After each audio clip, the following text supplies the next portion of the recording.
আজ সকালে গঙ্গা স্নান করতে গিয়েছিলাম, বুঝলে। আজ মাঘী পূর্ণিমা তো, গঙ্গার ঘাটে গিয়েছিলাম। দেখলাম সাধারণ মানুষের সাথে কিছু সাধু সন্ন্যাসীও এসেছে। আমি এখন গৃহী মানুষ, কিন্তু সাধু সন্ন্যাসী দেখলে মনটা এখনো উদাস হয়ে যায়। যদিও জানি বেশিরভাগ সাধুই ভেকধারী। কেউ কেউ নিম্ন শ্রেণীর সাধনা করে মানুষকে তাক লাগিয়ে দেয়, কিন্তু তাতে কি আর সাধন মার্গের পথে যাওয়া যায়? আমার জীবনে তো কম সাধু দেখলাম না। তন্ত্র সাধনার পথ বড় কঠিন। 10 মহাবিদ্যা, দেবী পার্বতীর 10টি রূপ, কজন পারে তাদের সাধনা করতে? তন্ত্রবিদ্যা হলো গুহ্য বিদ্যা, গোপন সাধনা চাই। তবে গৃহী মানুষরা একটা ভুল করে, আসলে তাদের দোষ নয়। ওই অর্ধশিক্ষিত তান্ত্রিকদের পাল্লায় পড়ে বাড়িতে এমন কিছু সাধনা শুরু করে দেয় যেগুলো বাড়িতে করা উচিতই না। একবার আমার এক যজমানের বাড়িতে তাই হয়েছিল। তাই নাকি ঠাকুরমশাই? দশমহাবিদ্যা বা সতীপীঠ নিয়ে গল্প যে আপনার কাছে শুনিনি তা নয়, তবে দশমহাবিদ্যার গল্প যত শুনি ততই ভালো লাগে। আজকে একটা এই মহাবিদ্যার গল্প বলুন না। গল্প নয়, তোমরা যে ঘটনাগুলোকে গল্প বলে ভাবো সেগুলো হলো আমার জীবনের জলজ্যান্ত অভিজ্ঞতা। মধুসুন্দরী দেবীর কথা বলেছি তোমাদের। তিনি হলেন একজন যোগিনী। সাধনার দ্বারা আমি তার সান্নিধ্য লাভ করেছিলাম। বরাকর নদীর ধারে কিছুদিন কাটিয়েছিলাম একেবারে যেন স্বপ্নের মতো। কিন্তু তার মধ্যেই আমি আবার কাল ভৈরবীকে দেখতে পেয়েছিলাম। সে কি উগ্রচণ্ডী, ভীষণ তার রূপ। আজও ভাবলে যেন গা শিউরে ওঠে। মধুসুন্দরী দেবী ছিলেন যোগিনীর এক রূপ, কিন্তু যদি 10 মহাবিদ্যার যে কোনো একজন দেবী যদি প্রচণ্ডভাবে উগ্র হয়ে ওঠেন, তাহলে কি সর্বনাশটা ঘটতে পারে তোমরা বুঝতে পারছো? না, বুঝতে পারছি না। আপনি না বললে কি করে বুঝবো? একে তো আমি বেশ অনেক দিন পরে এখানে এলাম। দেশের বাড়িতে গিয়ে কী সব যেন বিপদ ঘটেছিল বলছেন, কিন্তু সে বিপদ সম্পর্কে তো আমার কিছুই মনে নেই। কিন্তু এখনও আমার মাথাটা যেন ভার ভার হয়ে আছে। আজ ভূত প্রেতের গল্প না বলে বরং একটা দেবদেবীর গল্প বলুন, কেমন? আমাদের আসর বসেছে তারানাথের মটলেনের বাড়িতে। চা তেলে ভাজা আগেই শেষ হয়ে গিয়েছিল। তারানাথ আজকে কিছুতেই গল্প শুরু করতে চাইছিল না, কেন কে জানে। পাসিংশো সিগারেট দিতে হয় তাকে তার গল্পের দক্ষিণা হিসেবে, কিন্তু আমি তেলে ভাজা নিয়ে এসেছিলাম। কিশোরীর সিগারেট আনবার কথা ছিল, কিন্তু আজ নাকি তার শরীর খারাপ লাগছিল। আমি আগেই এসে গিয়েছিলাম, কিন্তু কিশোরী বেশ খানিকক্ষণ পরে এসে ঢুকলো ঠাকুরমশাইয়ের বাড়িতে। সে বলল, আজ ভাবছিলাম আসতেই পারবো না, মেসেই শরীরটা খারাপ লাগছিল। কিন্তু ওই তারপর জোর করে বেরিয়ে পড়লাম বটে, কিন্তু ট্রাম থেকে নেমে মাথাটা কেমন ঘুরতে শুরু করলো। যদি রাস্তায় পড়ে যাই সেই ভয়ে তাড়াতাড়ি করে হেঁটে চলে এলাম। এখনও দেখুন বুকটা ধড়ফড় করছে। আর সিগারেট টানা হলো না। থাক থাক, সিগারেটের কথা ছাড়ো, আমার হুকও আছে তো। তবে কিশোরী, তুমি একটু সাবধানে থেকো, বুঝলে। একবার অশুভ শক্তির ছায়া পড়লে তা সহজে যেতে চায় না। তোমার মতোই অবস্থা হয়েছিল আমার এক যজমানের ছেলের। দেখো, তোমার যা হয়েছিল তাতে তোমার কোনো দোষ নেই, কিন্তু আমার ওই যজমানের বাড়িতে যা ঘটেছিল তা বড় ভয়ানক। 10 মহাবিদ্যার কোনো দেবীর পুজো যদি সঠিকভাবে না করা হয়, তাহলে দেবী কুপিতা হন। তার রোষ গিয়ে পড়ে বাড়ির লোকেদের ওপর, যেটা হয়েছিল আমার ওই যজমানের ক্ষেত্রে। এই পর্যন্ত বলে ঠাকুরমশাই গুড়ুক গুড়ুক করে হুঁকো টানতে শুরু করে। আমরা অধৈর্য হয়ে যাচ্ছিলাম। কিশোরী বলল, ঠাকুরমশাই, আপনি কিন্তু আমাকে ভয় পাইয়ে দিচ্ছেন। আপনার যজমান বাড়িতে কি হয়েছিল বলুন তো? আমারও তেমন কিছু হবে না তো? আসলে আমার মনটা কেমন যেন ওই দুর্বল হয়ে যাচ্ছে। আরে তুমি ভয় পাচ্ছ কেন? শোনো তাহলে গল্পটা। একবার আমার এক যজমান বর্ধমান জেলায় শিমুলপুর গ্রামে তার বাড়ি। চিঠি দিয়ে আমাকে সে তার বাড়ি যেতে লিখল। আমি তখন আমার বাড়িতেই ছিলাম। এর কিছুদিন আগেই আমার বিবাহ সম্পন্ন হয়েছে। তোমরা তো জানো আমি আমার বিবাহটা প্রথমে মেনে নিতে পারিনি। পরে অবশ্যই সব ঠিক হয়ে যায়, কিন্তু আমার বাড়ির লোকের ভয় ছিল আমি আবার বাড়ি থেকে চলে না যাই। তাই বাবা প্রথমে শিমুলপুরে যেতে আমায় অনুমতি দিলেন না। পরে স্ত্রীর সাথে সম্পর্ক স্বাভাবিক হয়ে যাবার পর আমি বাবার থেকে অনুমতি চাইলাম যজমানের বাড়ি যাবার জন্যে। তিনি অনুমতি দিলেন, কিন্তু এই সব নানাবিধ কারণে আমার বেশ দেরি হয়ে গেল সেখানে পৌঁছতে। আমার সেই যজমানের নাম ছিল রামনিধি পোদ্দার। রামনিধির বাড়িতে পৌঁছবার পর সে বলল, ঠাকুরমশাই, আপনাকে কতদিন আগে খবর দিয়েছিলাম, আর আপনি এতদিন বাদে এলেন। এদিকে যে আমরা মহা বিপদের মধ্যে পড়ে গেছি ঠাকুরমশাই। আচ্ছা, আপনি আসুন, আগে বিশ্রাম নিন, তারপরে সব বলছি। পোদ্দারদের অবস্থা বেশ ভালো। গঞ্জে তাদের নানা রকম ব্যবসা আছে। আগেও তাদের বাড়ি এসেছি। তা জলযোগ বিশ্রামের পর রামনিধি এসে বলল, আর বলবেন না ঠাকুরমশাই, বেশ কিছুদিন ধরে খুব ঝামেলার মধ্যে দিয়ে যাচ্ছি। প্রথমে ব্যবসায় লোকসান, নৌকা করে পাট আসছিল, নৌকা ডুবে গেল। তারপর গঞ্জে কাপড়ের গুদামে আগুন লেগে গেল। সব থেকে সর্বনাশটা হলো আমার ছেলে অসুস্থ হয়ে পড়লো, জানেন। অবশ্য আমার ছেলে অসুস্থ হয়েছে মাসখানেক হলো, কিন্তু আমাদের বিপদগুলো ঘটছিল তা প্রায় ধরুন 6 মাস ধরে। আসলে ঘটনার শুরু প্রায় বছরখানেক আগে হবে। জমি জমা আর বিষয় সম্পত্তি নিয়ে আমাদের জ্ঞাতিদের সঙ্গে মামলা শুরু হয় প্রায় বছরখানেক আগে। আমাদের জ্যাঠতুতো খুড়তুতো ভাইয়েরা সব আশেপাশেই থাকে। আগে একান্নবর্তী পরিবার ছিল, তারপর সব আলাদা আলাদা হয়ে যায়। কিন্তু এদের মধ্যে আমার অবস্থাটা একটু ভালো, তাই ওরা আমাকে খুব হিংসে করে। যাই হোক, অনেক দিন ধরে নানা সমস্যার মধ্যে দিয়ে যাবার জন্য আমি ভাবছিলাম বাড়িতে একটা পুজো করি। তাই আমাদের যিনি পুরোহিত, তিনি বললেন তার যিনি গুরুদেব আছেন তিনি নাকি একজন তান্ত্রিক, মানে বড় তান্ত্রিক আর কি। আর শত্রু দমনের জন্য নাকি তান্ত্রিক ক্রিয়া করলে ভালো হয়। তাই আমি আপনাকে চিঠি দিলাম, কিন্তু আপনি এলেন না। এদিকে নানা ঝামেলায় আমি নাজেহাল। তাই ভাবলাম একবার পুরোহিতের গুরুদেবকে দিয়েই কিছু একটা তন্ত্রক্রিয়া করিয়ে নি। তিনি আসার পর সমস্ত রকম ব্যবস্থা করা হলো। তিনি বললেন যে 10 মহাবিদ্যার এক দেবী মা বগলামুখীর পুজো করতে হবে, এর ফলে নাকি আমার শত্রু দমন হয়ে যাবে। কিন্তু কি বলবো ঠাকুরমশাই, সেই পুজো থেকেই আমি সেই সর্বশান্ত হতে বসেছি, জানেন। দেবী বগলামুখীর পুজোতে নাকি সব কিছু হলুদ জিনিস ব্যবহার করতে হয়। এই যেমন হলুদ ফুল, হলুদ বস্ত্র দিতে হয়, এমনকি হলুদ ধাতু মানে সোনাও নাকি দেবীকে নিবেদন করতে হয়। আমি সোনার বেলপাতা দিলাম, কিন্তু কিছুতেই কিছু হলো না। আর সেই সাধুর চাহিদাও ক্রমশ বেড়েই চলল। তিনি প্রতি বৃহস্পতিবার পুজো করতেন, আর আর সবসময় সোনার কিছু দিতে বলতেন।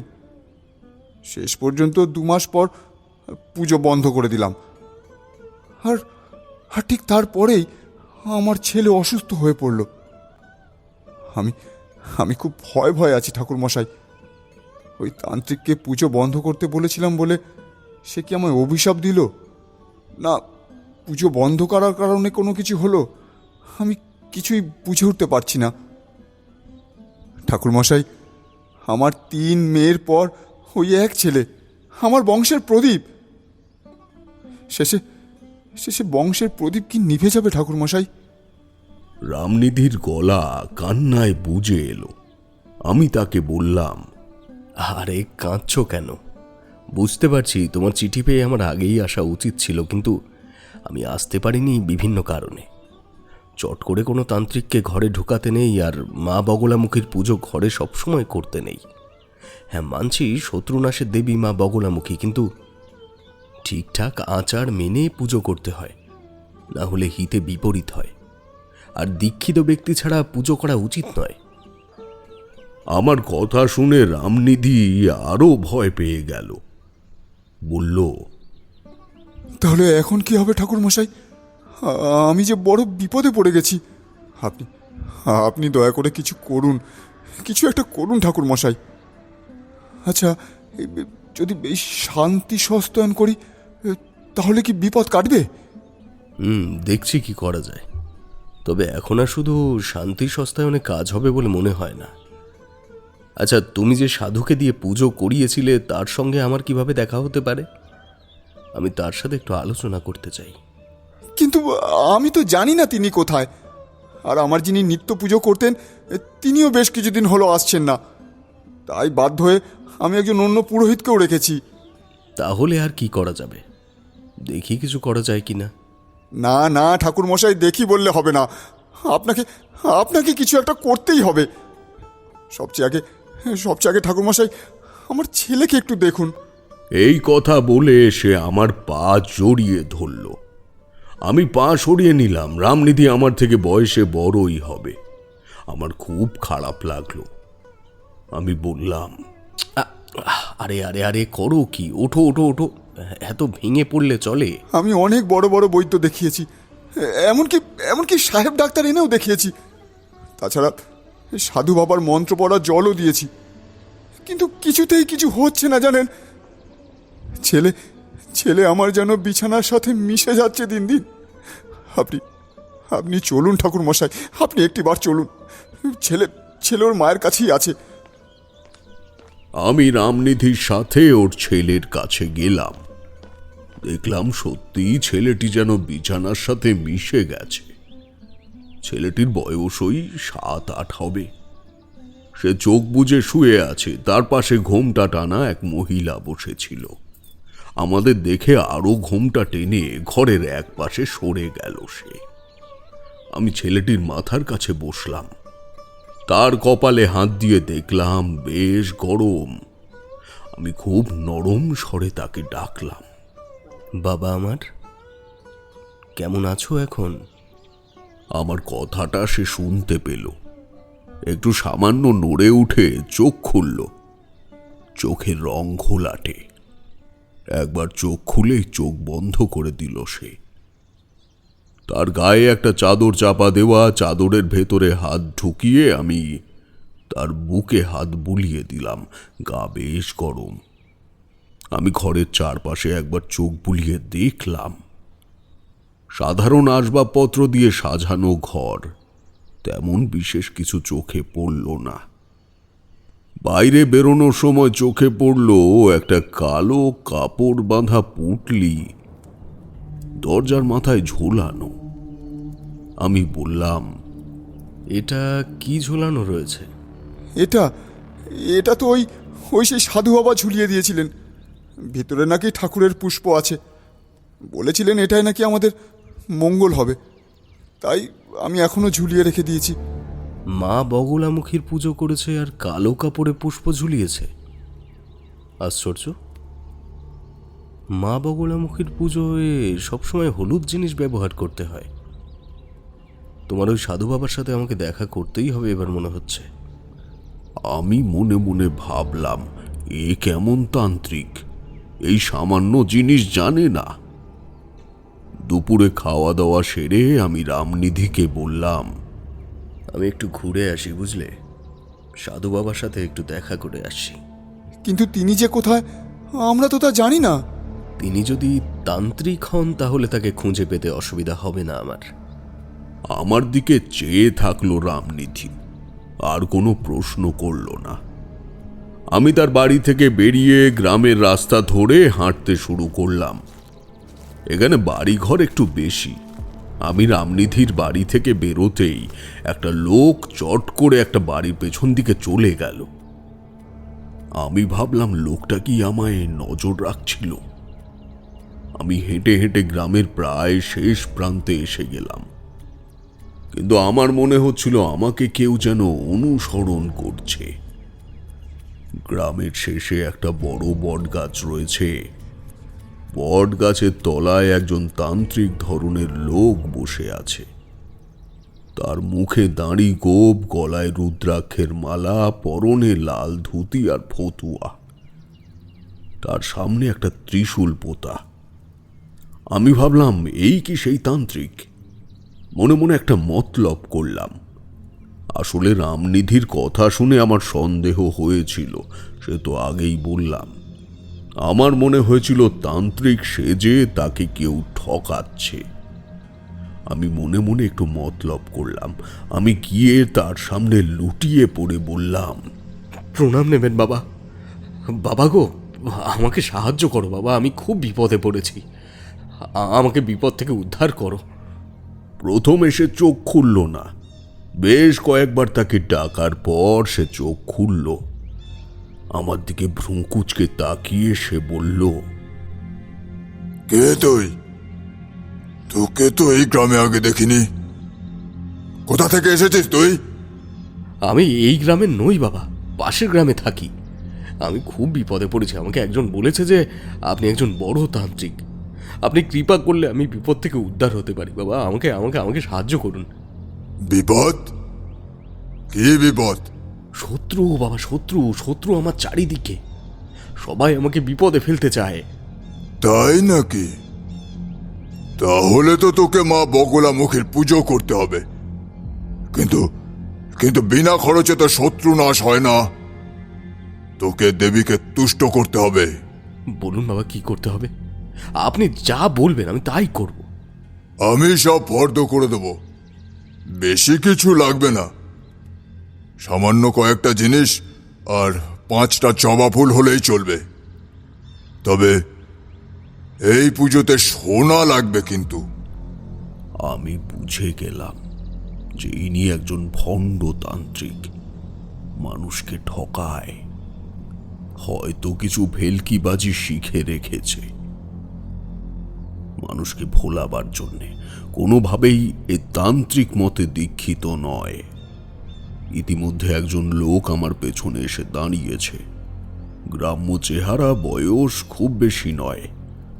সে আমাকে দেখিয়ে সাধু বাবাকে বলল, সাধু বাবা, ও কি বলছে আপনাকে? ওর কথায় বিশ্বাস করবেন না। ও আমাদের শত্রুপক্ষের লোক। সাধু বাবা আমার দিকে সন্দেহের চোখে তাকালো। আমি তাড়াতাড়ি বলে উঠলাম, বাবাজি, আপনাকে বললাম না আমার চারিদিকে শত্রু। ও আমাকে শত্রু বলছে, শুনছেন তো? ও শত্রু, আমার শত্রু। না না না বাবাজি, ও সত্যি আমাদের শত্রু। ও রাম কাকার বাড়িতে উঠেছে। সাধু বাবা এবার লাফিয়ে উঠল, আমার গলাটা চেপে ধরে বলল, কি? তুই এতক্ষণ মিথ্যে বলছিলিস আমাকে? তুই জানিস আমি কে? জানি তো, তুই একজন ভণ্ড সাধু। লোককে লুট করার জন্য এসেছিস। গ্রামের সবার সামনে তোর আসল রূপ আমি খুলে দেব। কি? এত বড় কথা? দাঁড়া, তুই আমাকে চিনিস না তুই আমাকে। এই এই, ওকে ধর, ওকে ছাড়বি না একদম। ভালো করে বেঁধে নিয়ে যা। ওই গ্রামের লোকটা পেছন থেকে এসে আমাকে চেপে ধরলো, তাও আমি ছটফট করছি। নিজেকে প্রায় ছাড়িয়ে এনেছি, আর একটা লোক এসে আমার মাথায় আঘাত করলো কোমণ্ডলু দিয়ে। আমার মাথা দিয়ে রক্ত গড়িয়ে এলো। আমি চোখে অন্ধকার দেখলাম। তারপর আর কোনো জ্ঞান ছিল না। এই পর্যন্ত বলে ঠাকুরমশাই একটু থামলেন। তার হুঁকো টিকের আগুন নিভে গিয়েছিল, সেটা পরীক্ষা করছিলেন তিনি। কিশোরী বলল, কেন ঠাকুরমশাই ওদের হাতে মার খেলেন? আপনি তো কিছু একটা ক্ষমতা প্রয়োগ করতে পারতেন। আমাকে কি তোমরা ওই ভেলকিবাজি দেখানোর তান্ত্রিক পেয়েছো হে? সব কিছুর একটা পরিবেশ দরকার হয়। আমি একজন মানুষকে যেরকম বাধা বিপত্তির মুখোমুখি হতে হয়, আমাকেও সেরকম বিপত্তির মুখে পড়তে হয়েছে। হ্যাঁ, বলতে পারো আমার ইষ্ট দেবীর আশীর্বাদে আমি বিপদ থেকে রক্ষা পেয়েছি। ঠাকুরমশাই আপনি বলুন তো, কিশোরীর কথা ধরবেন না। ওই ভণ্ড সাধুর হাতের থেকে কি রক্ষা পেলেন? বলছি, ওহ, কত রকম অভিজ্ঞতার মধ্যে দিয়ে যে গিয়েছি ভাবলেও অবাক লাগে। যজমানকে বিপদমুক্ত করতে গিয়ে নিজেই ওই ভণ্ড সাধুর পাল্লায় পড়লাম। শোনো তাহলে তারপর কি হলো। আমি তো জ্ঞান হারিয়ে ফেলেছি, কিভাবে যে ওরা আমাকে নিয়ে গেল জানি না। তারপরে জ্ঞান ফিরে এলে মাথার পেছনে হাত দিয়ে দেখলাম রক্ত চটচট করছে। কোথায় শুয়ে আছি জানি না, একটা চালা ঘর মতো। আস্তে আস্তে উঠে বসলাম। রাত হয়ে গেছে, আকাশে চাঁদ ছিল, কিন্তু তবু বুঝতে পারলাম না আমি কোথায় আছি। যত দূর চোখ যায় ফাঁকা ধু ধু করছে। তারপরে অন্ধকারের কালো চাদরে ঢাকা সব কিছু। হঠাৎ করে একটা শেয়াল ডেকে উঠল। তারপরেই কয়েকজনের গলার আওয়াজ শুনতে পেলাম। সে কি? এটা কি শ্মশান নাকি? একটু দূরেই কতগুলো লোক এসে দাঁড়ালো। তাদের হাতে লণ্ঠন ছিল, লণ্ঠনের আলোয় সব কিছুই দেখতে পেলাম। একটা শবদেহ দাহ করার প্রস্তুতি চলছে। চালা ঘরটার এক পাশে অনেক কাঠ জড়ো করা ছিল। 2-3টে লোক দেখি এদিকেই আসছে। আমি তড়িঘড়ি সেখান থেকে বেরিয়ে পেছনের অন্ধকারে একটা গাছের নিচে চলে গেলাম। ওরা আমাকে দেখতে পেলে পাছে জোর টোর ভাবে যদি। যাই হোক, লোকগুলোর কার্যকলাপ দেখতে দেখতেই প্রায় ভোর হয়ে এলো। ভোরের আলো যখন ফুটেছে, লোকগুলো দাহ কার্য সম্পন্ন করে পাশের নদীতে স্নান করে ফিরে গেল। আমি এবার ওই গাছের আড়াল থেকে বেরিয়ে এসে আবার ওই চালা ঘরে এসে বসলাম। মাথায় আর সারা গায়ে খুব ব্যথা। ভাবলাম উঠে একটু কষ্ট করে হলেও চলে যাই এই শ্মশান থেকে। গ্রামের পথ কোথায় খুঁজে বের করতে হবে, কিন্তু এমন সময় আমার সামনে হাজির হলো সেই সাধু আর তার সঙ্গের 2টো লোক। তারা আমাকে দেখে অবাক হয়ে গেল। সাধু বলল, তুই এখনো এখানে আছিস? শ্মশানেই সারা রাত কাটালি? তোর ভয় করলো না একটু? তোমরা কি ভেবেছিলে আমি মরে গেছি? তাই আমাকে এখানে ফেলে রেখে পালিয়েছিলে? আর যদিও না মরে গিয়ে থাকি, শ্মশানে সারা রাত কাটালে শিয়াল কুকুর বা ভূত প্রেতের হাতে মারা যাব, কি তাই তো? কিন্তু তোমরা জানো না আমি শ্মশানের ভূত প্রেতকে ভয় পাই না, আর ওরা আমার কোনো ক্ষতিও করে না। সাধু আর তার সঙ্গীরা আমার দিকে অবাক হয়ে তাকিয়ে রইল। তারপর সাধু বলল, তাহলে তো তুই চেষে লোক নোস। শোন, আমরা না জেনেই তোর ওপর অন্যায় করে ফেলেছি। এক কাজ কর, তুই আমাদের সাথে চল।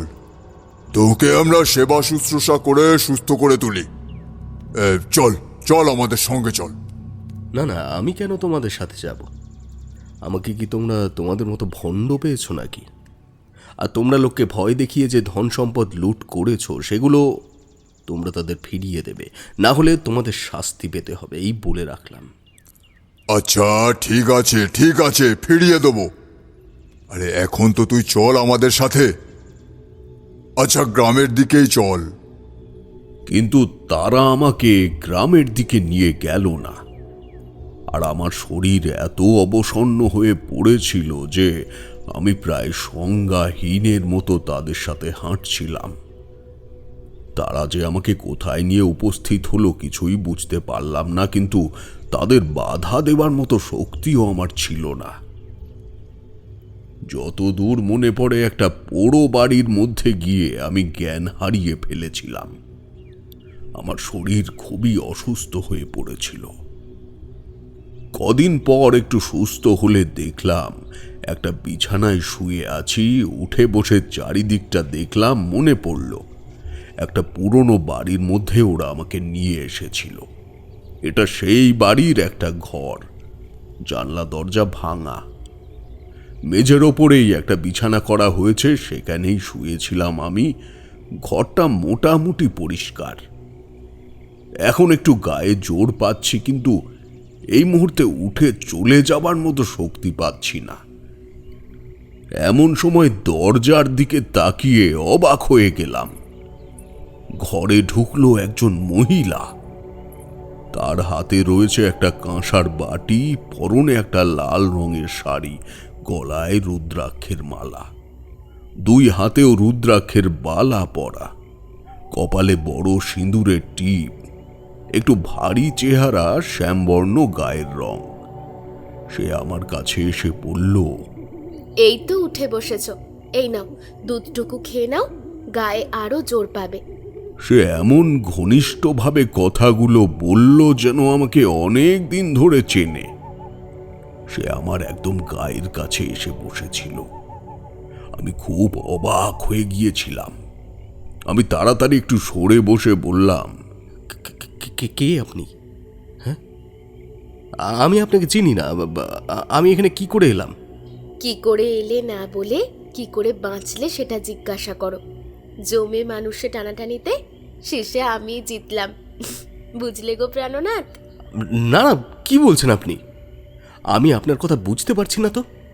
তোমাকে বুঝতেও হবে না, তবে তোমার এই প্রাণটা আমার জন্যই ফিরে পেয়েছো। এখন এর উপর অধিকার শুধু আমার, বুঝলে? চুপচাপ দুধটুকু খেয়ে নাও, তবে গায়ে জোর হয়েছে বলে কিন্তু আবার ঘরের বাইরে যেও না। আমি একটু পরেই আসছি। এই বলে সে বেরিয়ে গেল। আমি থ মেরে বসে থাকলাম। এ আবার কে? বোঝা যাচ্ছে যে এ আমাকে সেবা যত্ন করে সুস্থ করে তুলেছে, কিন্তু তার কথাবার্তাগুলো কেমন হেয়ালির মতো না। ওই সাধু আর তার সঙ্গীরা কোথায় গেল? আমি একটু একটু করে দুধের বাটিতে চুমুক দিলাম। গায়ে জোর আনা দরকার, না হলে মাথা ঠান্ডা করে চিন্তা ভাবনা করা যাবে না। কি করে এখান থেকে বেরোনো যায় সেটাই এখন চিন্তা। কিছুক্ষণ পর মহিলাটি এসে আবার জোর করে ভাত খাইয়ে গেল এবং এত ঘনিষ্ঠভাবে এমন কিছু কথা বলতে লাগলো যে আমি ভয় পেয়ে গেলাম। সে বলল, শোনো, কালকেই গোধূলি লগ্নে আমরা বিয়ে করে নেব, তারপর অনেক দূর চলে যাব। তোমাকে আমি কিছুতেই একা ছাড়তে পারবো না, বুঝেছো? কি গো, তুমি কিছু বলছো না কেন? এ কি সব বলছে? বিয়ে করতে চায় আমাকে? মনে পড়ে গেল আমার নববিবাহিতা স্ত্রীর কথা। সে আমার জন্য প্রতীক্ষায় আছে। কি করে এর হাতের থেকে রেহাই পাবো? আমি অনেকটা সরে বসে বললাম, কি বলছেন আপনি? আমি আপনাকে বিয়ে করতে যাব কেন? হ্যাঁ, মানছি আপনি আমাকে সুস্থ করে তুলেছেন, কিন্তু তার মানে এই নয় যে আপনি আমার উপরে জোর খাটাবেন। তাছাড়া আমার স্ত্রী আছেন। আচ্ছা শুনুন, দেখে আমি চলে যাব এখন। আমি এ কথা বলতেই তার চোখ মুখ পাল্টে গেল। রেগে গিয়ে সে বলে উঠল, কি বললি? এখান থেকে চলে যাবি? আমি তোকে চলে যেতে দেব না। কি করবি কর। শুনুন, আপনি মহিলা, আপনাকে আমি সম্মান করি। আপনার গায়ে হাত দিতে পারবো না আমি, তাই হাত জোর করছি, আমাকে ছেড়ে দিন। আমাকে ওই বুড়ো সাধুর হাতে ছেড়ে তুই চলে যাবি? আমি ওর কাছে থাকতে চাই না। শোন, আমি একজন ভৈরবী, তুইও একজন সাধক, আমি জেনেছি। তুই আর আমি সাধন মার্গের পথে চলে যাব, এখান থেকে অনেক দূরে। না না, আমি সাধন পথ ছেড়ে এখন গৃহী হয়ে গেছি। বললাম না, ঘরে আমার স্ত্রী আছে। ভুলে যা, সব কিছু ভুলে যা। আমি তোকে এমন বশীকরণ করব, তুই সব ভুলে যাবি। আমার আর সহ্য হলো না। আমাকে ভয় দেখাচ্ছে এই নারী। আমার খুব রাগ হলো। আমি চিৎকার করে বললাম, আমাকে ভয় দেখাচ্ছেন? হতে পারে আপনি ভৈরবী, কিন্তু নিম্ন বর্গের তন্ত্র সাধনা করেছেন, তাই বলে আমার ওপরে আপনি বশীকরণ প্রয়োগ করবেন? এতটা সাহস করবেন না। হ্যাঁ, এরপরেও সে অনেক রকম ভাবে এমন কি কান্নাকাটি করে আমাকে ধরে রাখার চেষ্টা করলো, কিন্তু আমি জোর করে দরজার দিকে পা বাড়াতেই সে বলে উঠল, সোনা নিবি?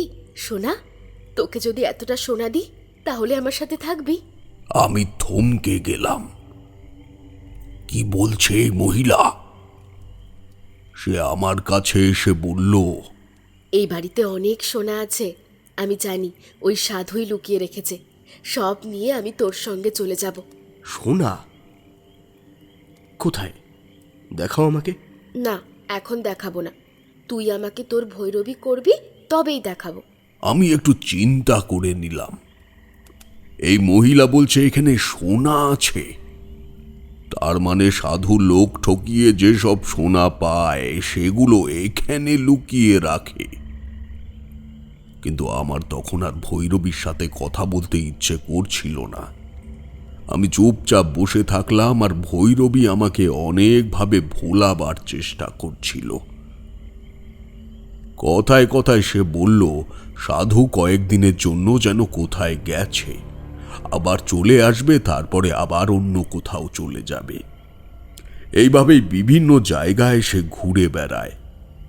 প্রথম জীবনে শ্মশানে ঘুরে ঘুরে গুরুর সন্ধান করেছে, কিন্তু কোনো গুরুই তাকে দীক্ষা দেয়নি। আর ভৈরবীর বাবাও একজন সাধু ছিল। বাবা মারা গেলে সে এই সাধুর সঙ্গ ধরে, কিন্তু ওই সাধুকে তার একটুও ভালো লাগে না। সে এখান থেকে পালাতে চায়।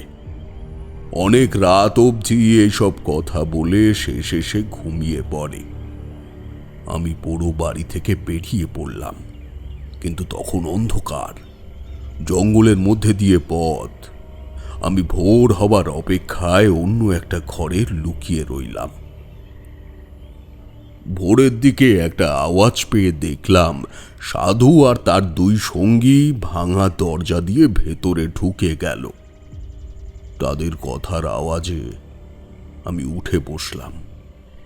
শুনতে পেলাম সাধু বলছে, ওই ছেলেটা কোথায় গেল? তোদের বলেছিলাম ওকে ভুলিয়ে ভালিয়ে এখানে ধরে রাখতে। ওকে ওকে আমাদের কাজে লাগাতে পারলে ভালো হতো। তোদের দ্বারা কোনো কাজ হয় না, কোনো কাজ না। এর উত্তরে ভৈরবী কি যেন বলল। তাদের মধ্যে ঝগড়া বেঁধে গেছে বুঝলাম। আমি আর দেরি না করে ওখান থেকে পা টিপে টিপে বেরিয়ে এলাম। জঙ্গলের মধ্যে হাঁটতে হাঁটতে একসময় জঙ্গল থেকে বেরিয়ে এলাম সামনে চাষের মাঠ, তার পাশ দিয়ে রাস্তা। তখন ভোর হয়ে গেছে। চাষিরা হাল বলদ নিয়ে মাঠে যাচ্ছে।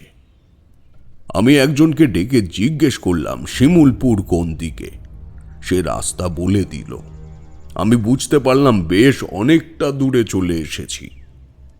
যাই হোক, হাঁটতে হাঁটতে ক্লান্ত হয়ে পড়েছিলাম, শেষ পর্যন্ত গিয়ে পৌঁছালাম। আমাকে দেখে রামনিধির বাড়িতে হইচই পড়ে গেল। রামনিধি আমাকে দেখে বলল, এ কি অবস্থা আপনার ঠাকুরমশাই? আরে আমরা তো ভাবছিলাম আপনি হঠাৎ বাড়ি চলে গেছেন কিনা। আরে আসুন আসুন, আপনি তাড়াতাড়ি ভেতরে আসুন। এই তুমি একটা চাটাই পেতে দাও, আর এক ঘটি জল নিয়ে এসো ঠাকুরমশাইয়ের জন্য, আর একটু জল খাবারেরও ব্যবস্থা করো। আমার জন্য ব্যস্ত হইও না, একটু বিশ্রাম নিলে আমি ঠিক হয়ে যাব। তোমার ছেলে কেমন আছে? সে ওই একই রকমই আছে। সবই আমার কপাল। আপনি আগে বিশ্রাম নিন, আর একটু মুখে কিছু দিয়ে নিন, তারপরে আপনাকে সব বলছি। সেদিন তারা আমাকে খুব যত্ন আত্তি করল। আমি পরদিন রামনীতির সাথে কথা বলছিলাম। সে বলল, আমি আর পারছি না ঠাকুরমশাই, কি যে করব। চারিদিকে এত জ্ঞাতি শত্রু, সবাই কি করে যেন জেনে গেছে আমি একজন ঠাকুরমশাইকে বাইরে থেকে এনেছিলাম, কিন্তু তিনিও কিছু করতে না পেরে চলে গেছেন। আমার জ্ঞাতি শত্রুরা রটাচ্ছে আমার পাপের ফলেই আমার নাকি এই অবস্থা। আমার ওই একমাত্র ছেলেকে অভিশাপ দিচ্ছে দিনরাত, কত কথা বলছে ওর নামে। তুমি যে সাধুকে এনেছিলে সে একজন ভণ্ড সাধু ছিল। মনে হয় তোমার জ্ঞাতি শত্রুরাই তাকে তোমার বিরুদ্ধে লাগিয়েছে। তবে আমি সব বুঝে গেছি, এবার তোমার শত্রু নাশ হবে। ওই তোমার ঘরে ঢুকে তোমারই সর্বনাশ করছিল। সে কোনো দীক্ষিত সাধুই নয়, বগলামুখী মায়ের পুজোর বদলে সে তোমারই ক্ষতি করার জন্য শ্বেত বগলার পুজো করেছিল। যাক, আমি এবার তন্ত্রমতে সঠিকভাবে মা বগলামুখীর পুজো করব। তবে তোমার চারিদিকে শত্রু, কাউকে কিছু জানাবে না, এমনকি বাড়ির লোক কেউ নয়। শুধু তুমি আর তোমার স্ত্রী জানবে। খুব কম পুজোর উপাচার দিয়েই আমি পুজো করব, আর কালকেই পুজো করব। ও আর হ্যাঁ, ওই বাইরের লোকের থেকে কোনো কিছু গ্রহণ করবে না, এটা যেন মাথায় থাকে। ঠাকুরমশাই, আমার ছেলে বাঁচবে তো? ওরা কেবল আমায় আর আমার ছেলেকে দিন রাত অভিশাপ দিচ্ছে। আসলে আসলে আমার ছেলের যদি কিছু হয়ে যায় তাহলে ওদের পক্ষেই সম্পত্তি দখল করতে বেশ সুবিধাই হয় আর কি। আমার স্ত্রী তো দিন রাত কান্নাকাটি করে চলেছে। কালকে ওরা যে অভিশাপ দিয়েছে, আর আর বোধহয় বাঁচানো যাবে না ছেলেটাকে। ঠাকুরমশাই, আপনি কিছু একটা করুন ঠাকুরমশাই। তার গলা কান্নায় বুঝে এলো। আমি তার কাঁধে হাত দিয়ে বললাম, কেঁদো না, ওঠো। আমি বললাম তো, আমি সব ব্যবস্থা করছি। আর তোমার ছেলেকে যে অভিশাপ দিয়েছে তার নামটা আমাকে বলবে। পরের দিন আমি রামনিধিকে ডেকে বললাম, আমার কয়েকটা জিনিস চাই। আমি 10 মহাবিদ্যার এক মহাবিদ্যা মা বগলামুখীর পুজো করব। তিনি হলুদ বর্ণা, তাই আমার স্বর্ণ চাপা ফুল না হলে হলুদ কলকে ফুল চাই। আর ঘরে হলুদ বর্ণের কাপড় ঝোলাবে। তোমার ঘরে তো মায়ের চিত্রপট আছেই, তাই না? সেখানেই পুজো করব। আরও কিছু জিনিস চাই, সেটা আমি জোগাড় করে নেব, বুঝলে? আমি বিশেষ কিছু তন্ত্র ক্রিয়া করব। তাতে তোমার শত্রু তো নাশ হবেই, সেই সঙ্গে তোমার ঘর থেকে যে সোনা খোয়া গিয়েছিল সেটাও ফিরে পাবে। কি বলছেন ঠাকুরমশাই? সত্যি এটা সম্ভব? মানে আপনার কি চাই বলুন, আমি সব এনে দেবো, সব জোগাড় করে দেবো। তুমি আমার উপরে ভরসা রাখো। এই সময় বাড়ির বাইরে থেকে একটা আওয়াজ শুনতে পেলাম। ফুল নিয়ে যাও গো, ফুল তোমার বাচ্চাকে দিও। গলাটা চেনা চেনা মনে হলো, কোথায় যেন শুনেছি। সদর দরজায় গিয়ে দেখলাম সেই ভৈরবী। কি সর্বনাশ! এর হাত থেকে ফুল নিয়ে এদের ছেলেকে দিলে তো আরো সর্বনাশ হবে। আমি দেখলাম রামনিধির বউ তার হাত থেকে ফুল নেবার জন্য বাইরে যাচ্ছে। আমি রামনিধিকে বললাম, তোমার বউকে বারণ করো ওর থেকে যেন ফুল না নেয়। তোমাকে বারণ করেছিলাম না বাইরের কারো থেকে কিছু নেবে না? কিন্তু ও তো ভৈরবী মা, ওর কাছ থেকে আমরা মন্ত্র পড়া ফুল, জল পড়া এসব আগেও নিয়েছি। সেটাই তো সর্বনাশ করেছ। এখন আগে যাও, তোমার বউ কিছু নিলে সেটা ফেলে দাও ছুঁড়ে। যাও শিগগিরই। সে ছুটে গেল, তার বউয়ের হাত থেকে ফুল নিয়ে বাইরে ছুঁড়ে ফেলে দিল। ভৈরবী চিৎকার করে উঠল, কি আমার দেওয়া ফুল ফেলে দিলি? এত বড় সাহস! তোর ছেলের সর্বনাশ হবে, আমি অভিশাপ দিচ্ছি। আমার হাতের জল পড়া ছাড়া ও বাঁচবে না। আমি ভেতর থেকে দেখতে পাচ্ছি ভৈরবীর চোখ মুখ ভয়ঙ্কর হয়ে উঠেছে। সে আরো কি সব বলে চলেছে চিৎকার করে।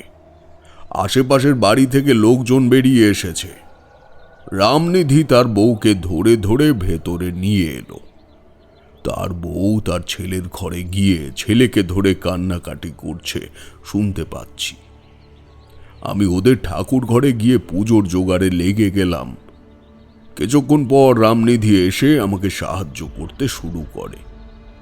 বেশ কিছুক্ষণের মধ্যেই সব জোগাড় হয়ে গেল। আমি পুজো শুরু করে দিলাম। মা বগলামুখীর একটি চিত্রপট ছিল, সেখানেই আমি পুজো শুরু করলাম।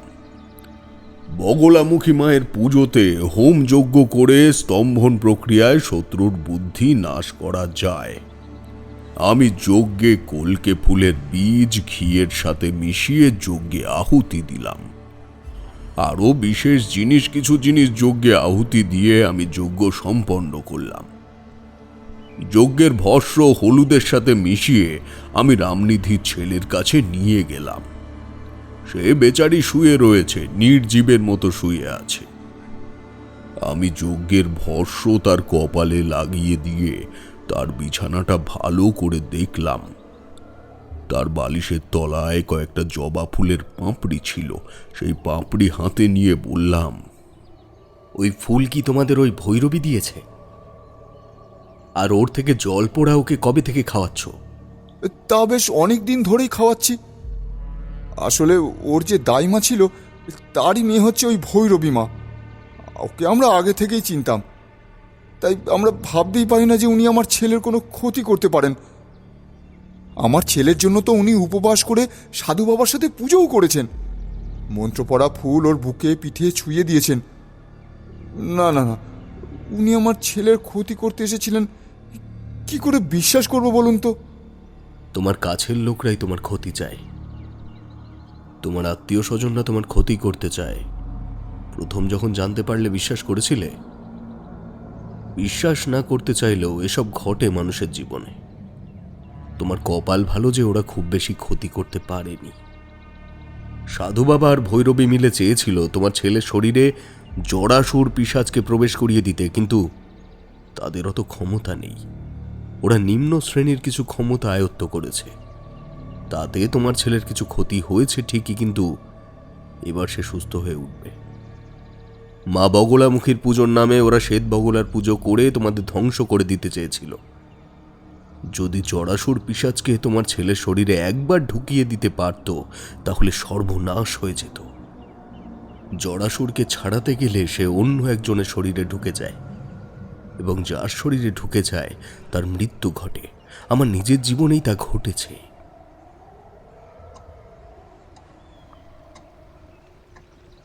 এই পর্যন্ত বলে ঠাকুরমশাই থামলেন। তিনি একটু অন্যমনস্ক হয়ে মুখটা নিচু করে বসে রইলেন। আমরাও চুপ করেছিলাম, কারণ আমরা জানি ঠাকুরমশাইয়ের জীবনে জড়াসুরের কাহিনীটা কিভাবে জড়িয়ে আছে। এর সঙ্গে ঠাকুরমশাইয়ের ঠাকুরদার মৃত্যুটা খুব বাজেভাবে জড়িয়ে রয়েছে। এটা ঠাকুরমশাইয়ের জীবনের একটা দুঃখের দিক। ঠাকুরমশাই হাত বাড়িয়ে জলের ঘটিটা নিয়ে একটু জল গলায় দিলেন, তারপরে আবার শুরু করলেন। রামনিধি আর তার বউ আমার কথা শুনছিল মন্ত্রমুগ্ধের মতো। তাদের মুখে একটা আশার আলো ফুটে উঠল। আমি একটা হলুদ কাপড় ওর ছেলের গায়ে জড়িয়ে দিয়েছিলাম, কপালে দিয়েছিলাম হলুদের প্রলেপ। আমি তার গায়ে হাত বুলিয়ে মহামৃত্যুঞ্জয় মন্ত্রও পড়ে দিয়েছি। কয়েকটা গোটা হলুদ দিয়ে রামনিধির বউকে বললাম সেগুলো যেন সে তার ছেলের হাতে বেঁধে দেয়। আস্তে আস্তে ছেলের গায়ে তাপের সঞ্চার হলো। ছেলে চোখ খুলে তাকালো। রামনিধি আমার পা জড়িয়ে কেঁদে উঠল। ঠাকুরমশাই, ঠাকুরমশাই, আপনার জন্যই আমার ছেলে আজ জীবন ফিরে পেল। আমি ভুল করেছিলাম ঠাকুরমশাই। আমার উচিত ছিল আপনার জন্য অপেক্ষা করা। তা না করে আমি এক ভণ্ড সাধুকে ডেকে এনেছিলাম। আমাকে ক্ষমা করুন ঠাকুরমশাই, ক্ষমা করে দিন আমাকে। আরে না না, তুমি ক্ষমা চাইছো কেন? আমার উচিত ছিল তোমার চিঠি পেয়ে এখানে চলে আসা, কিন্তু আমি আসতে পারিনি। বিপদের মুখে পড়লে মানুষের কি মাথা ঠিক থাকে? তবে আমার কাজ কিন্তু এখনো শেষ হয়নি। আরও 2টি কাজ বাকি আছে। আমি এখন একটা কঠিন যজ্ঞ করব। তোমরা কেউ আমাকে ডাকবে না। এই কথা বলে আমি আবার ঠাকুর ঘরে ঢুকে গেলাম। ঘরের দরজা বন্ধ করে অনেকক্ষণ ধরে বিশেষ কিছু ক্রিয়া করলাম। তন্ত্রবিদ্যা প্রয়োগ করে রামনিধির শত্রুদের শাস্তি দেবার ব্যবস্থা করলাম। সেই সঙ্গে মনে পড়ে গেল আমার ওই ভৈরবীর কথা। সে আজ অনেক অভিশাপ দিয়েছে। ওইটুকু বাচ্চা ছেলেকে যে মুখ দিয়ে সে অভিশাপ দিয়েছে, সেই মুখে সে যেন আর কথা না বলতে পারে এমন কঠিন শাস্তি আমি দেব। সব ক্রিয়ার পর আমি তৈরি করলাম একটা বগলামুখী যন্ত্রম। বিশেষ মন্ত্র প্রয়োগের দ্বারা আমি এই যন্ত্রমটাকে ক্রিয়াশীল করে তুললাম। কিন্তু এই সব করতেই আমার সারা দিন চলে গেল। তখন প্রায় সন্ধ্যা। যন্ত্রমটা হাতে নিয়ে ঘর থেকে বেরোলাম। রামনিধি সামনেই ছিল। সে প্রণাম করে বলল, নমস্কার ঠাকুরমশাই, আপনি ঠিক আছেন তো? আসলে আপনি বেরোচ্ছেন না দেখে আমরা চিন্তায় পড়ে গেছিলাম। আমি ঠিক আছি, এই যন্ত্রমটা তৈরি করতে দেরি হয়ে গেল। এখন তোমার বাড়ির দুজন শক্তপোক্ত বিশ্বাসী লোক আমার চাই, তাদের নিয়ে আমি যাব এক জায়গায়। তুমিও যাবে আমাদের সাথে। কোথায় ঠাকুরমশাই? আচ্ছা, যাওয়া যাবে, কিন্তু আপনি একটু বিশ্রাম করুন, একটু জলযোগ করুন, তারপর না হয় যাওয়া যাবে। না না, এখন বিশ্রামের সময় নেই, আসল কাজটাই বাকি আছে। চলো, তোমার লোকেদের ডাকো। হ্যাঁ, ডাকছি। একজন তো আমার বাড়িতেই উপস্থিত আছে, আমার দোকানে যে থাকে আর কি, খুব বিশ্বাসী। ওকেই পাঠাচ্ছি, ও কাউকে ডেকে নিয়ে আসবে। না না, এখন কাউকে ডাকতে পাঠাবার মতো সময় নেই, আর খুব বিশ্বাসী লোক ছাড়া সেখানে নিয়ে যাওয়া যাবে না। আচ্ছা বেশ, তাহলে আমার চাকর রঘু চলুক। রাত হয়ে গেছে, গ্রামের রাস্তা, দুটো লণ্ঠন আর লাঠি নিয়ে নিও। আর আজকে বাড়ির 4 কোণে 4টে বড় প্রদীপ জ্বালিয়ে দিচ্ছি আমি, যাতে কোনো অশুভ শক্তি প্রবেশ না করতে পারে। 4টে বড় প্রদীপ আর সর্ষের তেল আমাকে দাও। আর তোমরা প্রস্তুত হয়ে নাও বেরোনোর জন্য, বেশি দেরি করা যাবে না। রামনিধি আমাকে 4টে বড় প্রদীপ এনে দিল। আমি তাতে সর্ষের তেল ঢেলে যজ্ঞের ছাই একটু দিয়ে সেগুলো দিয়ে বাইরে বেরিয়ে এলাম। প্রথমে একটা প্রদীপ জ্বালিয়ে মন্ত্র পড়ে বাড়ির ঈশান কোণে রেখে দিলাম। তারপরে আর একটি প্রদীপ জ্বালিয়ে বাড়ির চারিদিকে ঘুরে মন্ত্র পড়ে দিলাম। এইভাবেই বাড়ির 4 কোণে 4টে প্রদীপ জ্বালিয়ে মন্ত্র পড়ে দিলাম, যাতে কোনো অশুভ শক্তি প্রবেশ না করতে পারে। জগতে শুভ শক্তির সাথে অশুভ শক্তির দ্বন্দ্ব সর্বদাই চলতে থাকে। আমাদের কাজ অশুভ শক্তিকে যতটা সম্ভব ঠেকিয়ে রেখে শুভ শক্তিকে আহ্বান করা। এই বাড়ির শত্রুরা এখনো সম্পূর্ণভাবে নির্মূল হয়নি, আর নিম্নবর্গের ক্ষমতা সম্পন্ন সাধুরা চেষ্টা করে নিম্নবর্গের অশুভ শক্তিকে আহ্বান করে মানুষের ক্ষতি করতে। যাই হোক, আমি অপদেবতা তাড়াবার কিছু মন্ত্রও পড়ে দিলাম, কারণ আমরা বাড়ির সব পুরুষরা এখন বেরিয়ে যাব। মহিলা আর শিশুদের সুরক্ষার ব্যবস্থা করা দরকার, যাতে তারা নিরাপদে থাকে। শুনতে পেলাম রামনিধি আমাকে ডাকছে। ঠাকুরমশাই, ঠাকুরমশাই, কোথায় গেলেন? আমরা প্রস্তুত সবাই। আমি বাড়ির পেছন থেকে সামনে বেরিয়ে এসে তাদের সাথে যোগ দিলাম। রামনিধির চাকর রঘুর হাতে লণ্ঠন আর তার বন্ধুর হাতে লাঠি। রামনিধি নিজেও হাতে লাঠি নিয়েছে। আমি বললাম, একটা লাঠি নিলেই হতো, এত লাঠি হাতে বেরোলে কেউ দেখলে আমাদের কিছু প্রশ্ন করতে পারে। কে আর কি প্রশ্ন করবে? আমরা এখানকার লোকেরা রাতে বেরোলে এরকম এই লাঠি আর লণ্ঠন নিয়েই বেরোই সবাই, ওই সাপ খোপের হাত থেকে বাঁচার জন্য। বেশ, তবে কেউ যদি কোনো প্রশ্ন করেও তোমরা কোনো উত্তর দেবে না। সে না হয় বুঝলাম, কিন্তু আমরা যাচ্ছি কোথায় ঠাকুরমশাই, সেটা তো বলুন। চলো চলো, আমার ওপর ভরসা করো তো। রামনিধি আমার পা ছুঁয়ে বলল, ছি ছি ঠাকুরমশাই, কি যে বলেন আপনি! আপনি তো এখন ভরসা আমাদের। আপনি বলুন কোথায় যেতে হবে। আপনি যেখানে যাবেন, যেখানে নিয়ে যেতে বলবেন, আমি সেখানেই নিয়ে যাব। আমরা বেরিয়ে পড়লাম, কিন্তু আমারও সন্দেহ ছিল রাস্তা ঠিক মতো চিনতে পারবো কিনা। তবে জায়গাটা শ্মশান পেরিয়ে এটা আমার মনে ছিল। শ্মশানের পিছনে জঙ্গলের রাস্তা। আমরা শ্মশানে এসে উপস্থিত হলাম। রামনিধি ভয়ে ভয়ে বলল, ঠাকুরমশাই, এ তো শ্মশানে এসে গেলাম। এখন এত রাত হয়েছে, এখন এই শ্মশানের মধ্যে দিয়ে যাব? শ্মশানে এসে আমিও দিশা পাচ্ছিলাম না কোন দিকে যাই। ভয় আমার ছিল না, কিন্তু অন্ধকার। আগে জঙ্গলের রাস্তা, জঙ্গলের রাস্তায় পোড়ো বাড়িটা কোথায়, কিভাবে খুঁজে পাবো আমি বুঝতে পারছিলাম না। লণ্ঠনের আবছা আলোয় চারিদিকটা যেন আরো ভয়াবহ দেখাচ্ছিল। দূরে গাছগুলোকে মনে হচ্ছিল কাদের ছায়া। রামনিধিরা সবাই খুব ভয় পাচ্ছিল। তারা শ্মশানে প্রবেশ করতেই চাইছিল না। রামনিধি বলল, ঠাকুরমশাই, ওদিকটা দেখুন, এই কাদের ছায়া, কারা যেন এগিয়ে আসছে এদিকে। বলছিলাম, এই দিনের বেলা এখানে এলে হয় না? মানে পথঘাট তো কিছুই নেই এখানে, তাই আর কি। ভয় পেও না, ওরা কেউ আমাদের কাছে আসবে না, আমাদের ক্ষতিও করবে না। তাছাড়া ভুলে যাচ্ছ কেন, আমার কাছে বগলামুখীর এই যন্ত্রম আছে। তবে ওই জঙ্গলের মধ্যে আমাদের যেতে হবে, দেখি পথ বার করতে পারি কিনা। তাদের আশ্বস্ত করলেও আমি নিজেই চিন্তায় ছিলাম। হাতের যন্ত্রমটা নাড়াতে নাড়াতে জঙ্গলের দিকে চেয়েছিলাম। হঠাৎ মনে হলো শ্মশানের চালা ঘরটার পেছনের জঙ্গলটার মধ্যে গাছের ফাঁক দিয়ে একটা হলুদ আলোর রেখা যেন দেখা যাচ্ছে। আমি বলে উঠলাম, ওই যে আলোর রেখা, দেখতে পেয়েছো?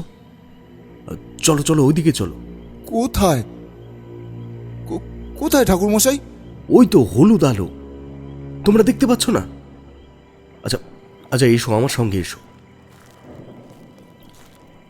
আমি পরিষ্কারভাবে দেখতে পাচ্ছিলাম একটা উজ্জ্বল আলোর রেখা আমাদের পথ দেখিয়ে নিয়ে যাচ্ছে। আলোটা সরুভাবে গাছের ফাঁক দিয়ে দেখা যাচ্ছে। পথ চিনতে কোনো অসুবিধা হচ্ছে না, তবে মনে হচ্ছে কেবলমাত্র আমি এই আলোর রেখাটা দেখতে পাচ্ছি, আর বাকিরা লণ্ঠনের আলোয় পথ চলেছে। বেশ অনেকটা যাবার পর সেই পোড়ো বাড়িটায় উপস্থিত হলাম।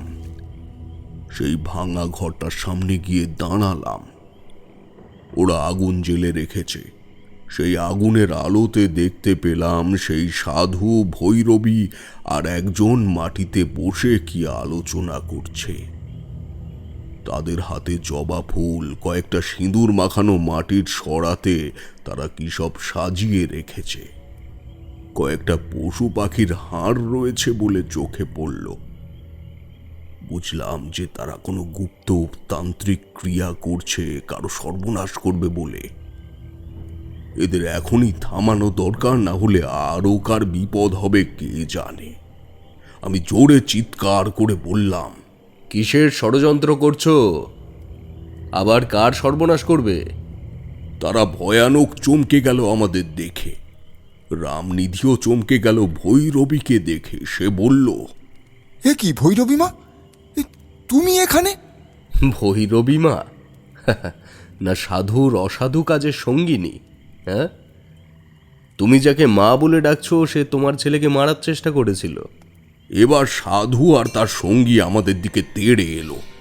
সাধু রামনিধির দিকে তাকিয়ে বলল, তুই এখানে এসেছিস কেন এদের নিয়ে? তোর বাড়িতে আমি পুজো করেছি, আমি তোর গুরুদেব। তুমি গুরুদেব?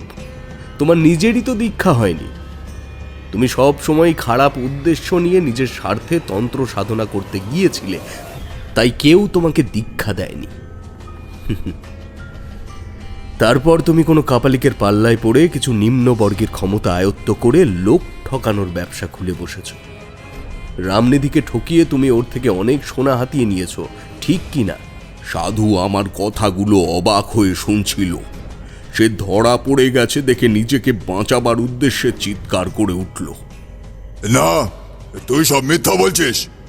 তোর কাছে কি প্রমাণ আছে আমি রামনিধিকে ঠকিয়ে সোনা নিয়েছি? আমি ওর ছেলের জন্য মা বগলামুখীর পুজো করেছিলাম, তার জন্যই সোনার দরকার পড়েছিল।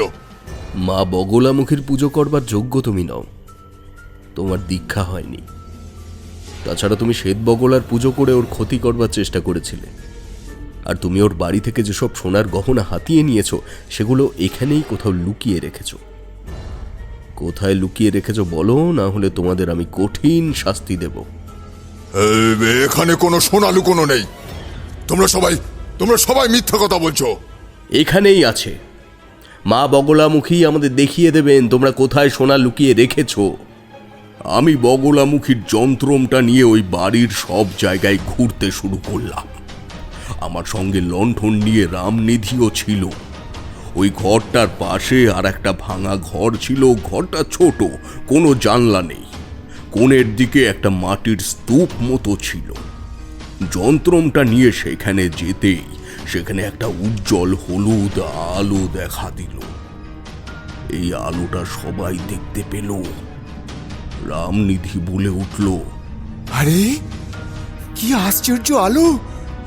হলুদ রঙের এত উজ্জ্বল আলো আমি আগে কখনো দেখিনি। মা, জয় মা, জয় মা, জয় মা বগলামুখী। মা, মা তুমি কৃপা করেছো, মা তুমি কৃপা করেছো। জয় মা, জয় মা। এই না না, তোরা তোরা কেউ ওখানে হাত দিবি না। সরে যা, সরে যা বলছি। কেউ কেউ এখানে এলেই আমি খুন করে ফেলবো। হ্যাঁ, বলে দিলাম, খুন করে ফেলবো। কিন্তু অনেক দিন ধরে অনেক কষ্ট করে আমি আমি এই সব জমিয়েছি। সব আমার। ওই উজ্জ্বল আলোর মধ্যে আস্তে আস্তে মায়ের মূর্তিটা ফুটে উঠছে, কিন্তু কেবলমাত্র আমিই তা দেখতে পেলাম। অন্য সকলের সেই উজ্জ্বল আলোয় চোখ ধাঁধিয়ে গেছে। সবাই হাত দিয়ে চোখ ঢাকা দিয়ে ফেলল। আমি শুনতে পেলাম দেবী বলছেন, যারা মিথ্যে কথা বলে, লোক ঠকায়, তাদের আমি এভাবেই শাস্তি দিই। আমার নাম করে যারা অন্যের সম্পদ লুট করে, তারা কখনো সম্পদের অধিকারী হতে পারে না। এই কথা বলে দেবী মূর্তি অদৃশ্য হয়ে গেলেন। আমরা দেখলাম সাধুর মাথা ফেটে রক্ত পড়ছে, আর সে কি বলার চেষ্টা করছে কিন্তু বলতে পারছে না। আমি দেখলাম ভৈরবীর ওই এক অবস্থা। তাদের মুখের মধ্যে জিভ নেই মনে হচ্ছে, তাও সাধু মাথাটা ধরে ওই মাটির স্তূপের দিকে এগিয়ে গিয়ে সেখানে হাত ঢুকিয়ে দিল আর চিৎকার করে উল্টে পড়ে গেল। আমরা সবাই দেখলাম একটা কেউটে সাপ ওই মাটির স্তূপ থেকে বেরিয়ে সরসর করে চলে গেল। তারপর রামনিধিকে আমি বললাম, ওই লাঠিটা দিয়ে ওই মাটির স্তূপের মধ্যে খুঁজে দেখো, তোমার সোনা পেয়ে যাবে। সত্যি সেখান থেকে সোনার গহনা বেরোলো অনেক। সাধু সঙ্গীরা কোথায় পালিয়েছে জানি না। ভৈরবী আমার পা জড়িয়ে ধরে কিছু বলতে চাইছিল, কিন্তু আমরা তাদের সেখানে ফেলে রেখে সেখান থেকে বেরিয়ে এলাম। পরদিন শুনলাম রামনিধির এক জ্ঞাতি ভাই নাকি বোবা হয়ে গেছে, কথা বলতে পারছে না। সেই এদের সাথে বেশি শত্রুতা করত। সেই সম্ভবত ওই সাধু আর ভৈরবীকে লাগিয়েছিল এদের ক্ষতি করবার জন্যে। পরের ক্ষতি করতে চাইলে এই রকম হয়, বুঝলে? সুতরাং কিশোরী, তুমি চিন্তা করো না, তোমার সব বিপদ কেটে যাবে, কারণ তুমি তো কারো ক্ষতি করোনি। আর আমি দেখতে পাচ্ছি তোমার শুভ সময় আসছে। হে পায়ের ধুলো দিন ঠাকুরমশাই, আপনার কথাই যেন ঠিক হয়। রাজপ্রতাপের ঠেকে আপনারা শুনছিলেন সুলেখিকা শ্রী দেবযানী চ্যাটার্জির কলমে একটি তারানাথতান্ত্রিক ফ্যান ফিকশন গল্প শিমুলপুরের বগলামুখী।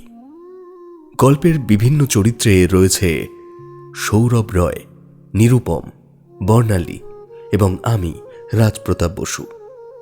গল্পটির প্রচ্ছদ অঙ্কনে দাস স্টুডিও। গল্পটির সমগ্র পরিচালনায় আমি আপনাদের রাজপ্রতাপ। গল্পটি কেমন লাগলো জানাতে ভুলবেন না আপনাদের মূল্যবান কমেন্টের মাধ্যমে। যদি খুব ভালো লেগে থাকে তাহলে অবশ্যই গল্পটির লিংক আপনাদের পরিচিত মহলে শেয়ার করে দেবেন এবং তাদেরকে বলবেন রাজপ্রতাপের ঠেকের সঙ্গে যুক্ত হয়ে যেতে, কারণ আমরা নিয়ে আসতে চলেছি আরও চমকপ্রদ কিছু কাহিনী আপনাদের জন্য এই গোটা 2026 জুড়ে। তাই দেরি করবেন না, শুনতে থাকুন এবং যুক্ত হতে থাকুন রাজপ্রতাপের ঠেকের সঙ্গে। আজকের মতন তবে এখানেই শেষ করছি। দ্রুত ফিরব পরবর্তী গল্প নিয়ে। ততদিন সুস্থ থাকুন, শুনতে থাকুন রাজপ্রতাপের ঠেক। ধন্যবাদ।